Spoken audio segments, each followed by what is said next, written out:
I hate Absol. Hate them with a passion. Not because of what they are, but what they stand for. My whole life I've been seeing them. Rather. It's actually just one. Every time I see it, someone I care about dies. I saw the Absol for the first time when I was only 6 years old. My mother and I were taking a walk in the woods near our house. It was a large forest, and it had all sorts of small Pokemon in it. Seedot, Oddish, Zigzagoon, Tailo, a few Poochyena, and even the occasional Marill. I loved walking in these woods with my mother and seeing all the little creatures run about. My mother always brought her Lanoon, Breeze, to walk alongside us in case we were ever attacked, but we never were. Breeze was a quiet, gentle creature, and very kind to me and my brother and sister. She never got upset when we spilled juice on her, or bit us when we might have pulled her fur by accident. She was always calm and relaxed. That day, when we were walking through those woods, everything was still and quiet. We hadn't seen any of the usual Pokemon. All of a sudden, Breeze crawled up in a tiny ball and started growling and whimpering, pure fear shining in her bright blue eyes. "What's wrong, Breeze?" my mother asked her, trying to soothe the rattled Lanoon. I followed where Breeze's eyes were pointing, and it was then I saw it. Perched on a log directly in the center of a sun-dappled clearing was an Absol. I didn't know what it was at the time. It looked lighter than air, like the slightest wind might blow it over.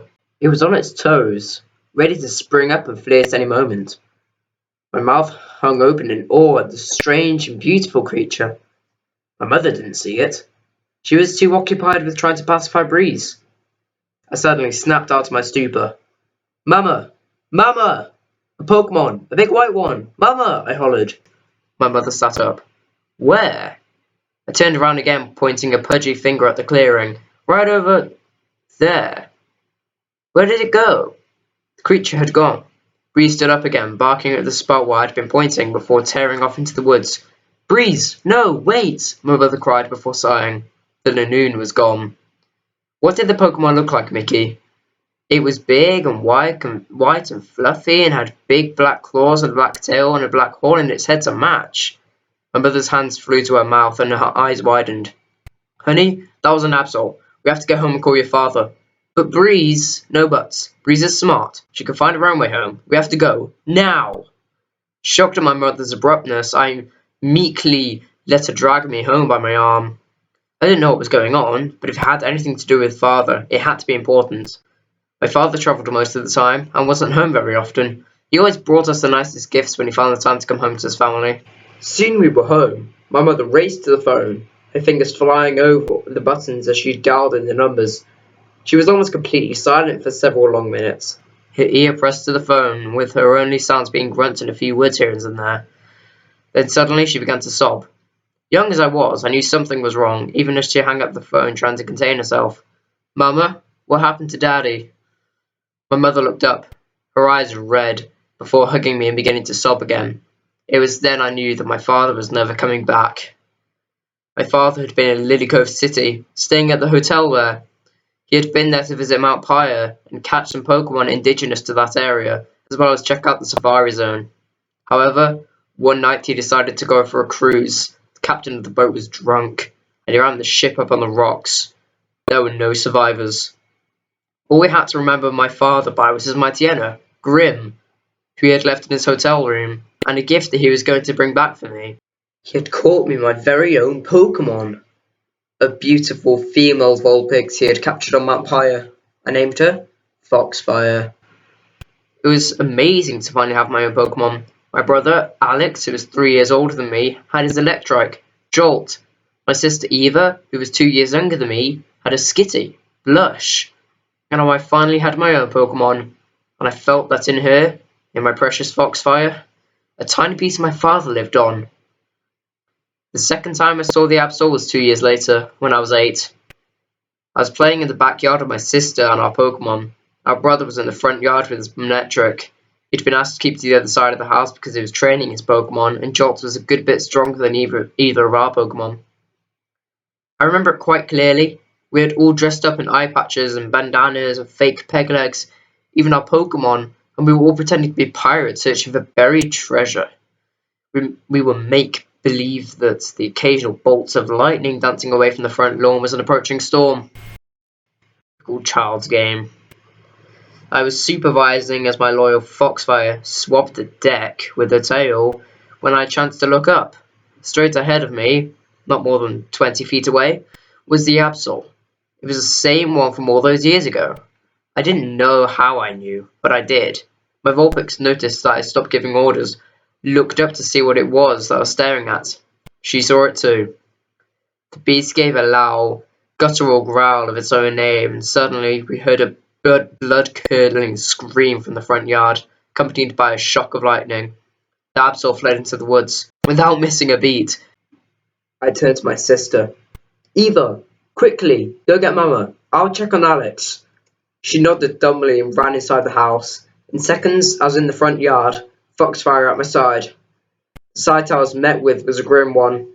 My brother was pinned under a falling tree, screaming and trying to struggle away as Jolt vainly tried to lift the wooden colossus off his broken body. "Foxfire, go help Jolt," I cried. She immediately obeyed, and I ran to my brother to see if I could get him to calm down. As I was doing so, the efforts of my Vulpix and Manectric were joined by the strength of Breeze and Grim. My mother and sister quickly followed, joining us in the front yard. In minutes, we all had the tree off them, mainly thanks to Grim's move, strength. The hospital was called, and Alex was taken away. It didn't look good. 8 broken ribs, a fractured collarbone, his spine and neck were both badly cracked, and both his legs and his hips were shattered. Apparently, while my brother had been training, he had failed to notice a lightning rod embedded in one of the trees. One of Jolt's attacks had been pulled into it, and the old tree was too weak to remain standing and fell on Alex. The doctors couldn't save him. One of his ribs had punctured his lung, and they couldn't fix it in time to prevent him from drowning in his own blood. He died in the hospital that very night. I had lost my father, and then, just 2 years later, my beloved older brother was taken from me. I was there when he died. I stayed at his bedside until the very end. I can remember his last words. "You know, it's sad, Mikey. I always thought I'd be a gym leader." For a long time, my mother, my sister, and my dear little Vulpix were my only comfort. I frequently cried myself to sleep holding Foxfire in my arms. I decided to call that Absol Reaper. It seemed an appropriate name for a herald of death. It was another year before Reaper brought his unwelcome presence back into my life. My sister had just left on the school bus. I wasn't going to school that day. I wasn't feeling well, but I can still remember the picture of her smiling and boarding that bus, her skitty peeking out of her backpack. I was watching the vehicle disappear down the road, waving all the way, and then suddenly, Reaper was there. He was sitting on a rock across the street, watching me. I blinked, my arm frozen in midair, and my blue-grey blanket still clutched tightly around my shoulders. Suddenly, the ground was rocked by a huge explosion. I whipped my head around, staring at the bus. The entire vehicle was in flames, a mushroom cloud of smoke billowing up from it. I dropped my blanket and began to run down the road, hoping to see if my sister or anyone else was okay. Saving if I had to. I had a fire-type Pokemon I was used to a burn or two. I was still quite far away when there was a second explosion. This one knocked me off my feet. I fell to the ground crying, covered in dust and too shocked and upset to get up. Even though I was only 9, I knew that no one could have survived that explosion. I looked back towards the house, trying to see if my mother was coming, but the only thing my mind could register was that Reaper was gone again. The fire department was called and the street was filled with firemen for the next 2 hours. Everyone in the bus was killed, as I had thought. Over the next week or two, we gathered bits and pieces of information. It was almost a whole month before the town had figured out what had happened. One of the high school's jocks wanted to look cool and wanted a Voltorb on the bus. His sibling had seen him sneaking it inside his backpack as he left the house, but for a long time was too scared to say anything. After he had snuck the volatile Pokemon on the bus, he and his friends started taunting it, thinking it was funny. The creature became angry and used its signature move, self-destruct. That was the first explosion. The second explosion was the flames reaching the gas tank. My sister and many of my friends had been killed, and the event scarred the whole town. No one really talked about it, but there was a silent recognition that hung in the air for months, sharing the hurt of the fact that most of us had lost a friend or relative in that tragedy. I became a very solemn child, almost as sorrowful as my mother. I was in great pain, but I can't imagine what it was like for her, losing her husband and all but one of her children in a short 3 years. My darling Foxfire was my only joy left. She was so sweet, always trying her hardest to cheer me up and make me laugh. I never did laugh. I was hurting too badly for that, but I made sure that she knew I appreciated her for trying. For 3 years I was solemn. For 3 years Foxfire did her best to bring me joy. For 3 years I felt peace. A grim, ugly, empty kind of peace. Peace full of finality. The kind of feeling you get when you just had a victory, but at a cost. But 3 years of peace nonetheless.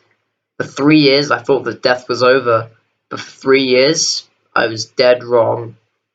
The day was overcast and gloomy. It perfectly suited my mood. Earlier, I had found a box of some of my siblings' things, and so my head was clouded with the sorrow of their deaths. I was walking through the backyard, hoping the fresh air would clear my head a little. Foxfire was trying to cheer me up as usual. She was doing something particularly funny. She'd found an old hat and scarf from my mother's, and she was strutting around wearing them like she was a supermodel. It was so cute, and she looked so funny. And she was just trying so hard for me that for the first time in years, I almost felt happy. As we walked by the well, she jumped up on its edge and began to saunter on around on 2 legs, pretending it was a catwalk. She looked so comical doing that, and the edges of my face seemed to crack a little as I finally gave a pained smile. My eyes were watering with the borderline of what was almost tears, but I was ever so slightly smiling. And then I saw him. 2 burning red eyes peeking out of the trees surrounding the lawn. It was a reaper. Suddenly, Foxfire began to stumble. She had slipped on a wet patch of moss on the well's edge. I realized what was about to happen and dove for her. Foxfire! No! I was half a second too late, my fingers just brushing her tail as she disappeared down the well, hitting the water 10 feet below with a splash. I reacted instantly, dropping the bucket down. Foxfire! Grab the bucket! Get in! I felt the edge of the rope gain weight, and then it was gone for a split second before returning. Gone again. It was a full minute before there was a consistent weight present in the bucket below, but as soon as there was, the splashing was gone. Panic took full control as I pulled the bucket back up as fast as I could. In it lay my Volbix, waterlogged and only barely breathing. She was a fire type, she couldn't handle being in the water that long. That and the heavy liquid filling her lungs was quickly killing her. My Foxfire, my precious Pokemon, was dying. I hoisted out of the bucket, sobbing, and held it tightly to my chest. Foxfire, please no. Please don't leave me. I need you. You're all I've got left, I begged. Her eyes opened just slightly, looking at me. Please, Foxfire, you can't die. As soon as I finished school, you and me, we were going to go everywhere together. Please, don't go. You can't. I love you. I sobbed, holding her tighter, as if that would keep life in her body. She smiled at me weakly, and her eyes slid shut again. Her small chest heaved one last time, and she was gone. And I broke down. Foxfire was all I had left, and now she was gone too. Through my pain and through the endless tears running down my cheeks, I noticed only one thing. The red eyes that had appeared between the trees had disappeared. We buried her in the backyard. I saw to it that she had a good funeral, just as good as any person would have gotten. I bought her flowers, roses to be exact, lots of them. They were her favourite. My mother and I lit all sorts of candles, and we read from the Bible as we lowered her into the hole Breeze had made with Dig. After that, I lost myself. I stole hundreds of packets of cigarettes and lost track of my days. My life dissolved into hours upon hours of chain smoking cigarette after cigarette. I knew that weak lungs run in my family, but I didn't care that I was killing myself. I had nothing left to live for. It didn't matter to me if I died of old age or died locked in a smoky, cigarette butt-covered bedroom. Now I'm 13. I'm confined to bed with severe lung cancer. I knew this would happen, but I didn't care. I still don't. My mother doesn't care either. She hasn't been right in the head since my sister died. She probably won't even notice I'm gone. And if she does, I can only hope she'll respect my wish to die. It hurts to think. It hurts to talk. It hurts to breathe. I'm almost too weak to type this, but I type this because I don't think I'll be here much longer. I've been refusing the treatments, and the doctors aren't sure how long I've got left, but now I know I have very little time. Why? Reaper just appeared outside my window. He's staring straight at me.